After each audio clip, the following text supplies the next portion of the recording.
আসসালামু আলাইকুম রহমতুল্লাহি আবরাকাতু। সবাই কেমন আছেন? আলহামদুলিল্লাহ, আল্লাহ পাক রব্বুল আলামিনের অশেষ মেহেরবানিতে আমিও ভালো আছি।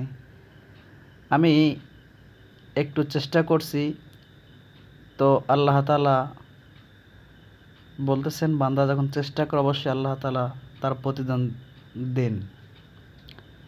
তো দেখেন, আমি একটু চেষ্টা করার কারণে আজকে কিছু গাছ, বিভিন্ন ধরনের গাছ আপনাদের সামনে দেখতে পারতেছেন। আসলে এই যে গাছগুলো বা ফুল বলি বা আমরা দেখার মতো যে দৃশ্যগুলো এগুলো বলি, আসলে এই সমস্ত ফুল এগুলা যখন মানুষ দেখে বা তার মনে একটা প্রশান্তি চলে আসে, সে খুব আনন্দ অনুভব করে।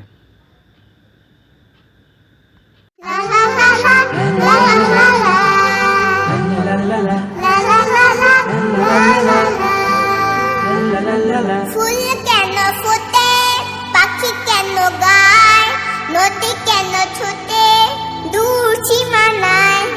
ফুল কেন ফোটে, পাখি কেন গায়, নদী কেন ছোটে দূর সীমানায়।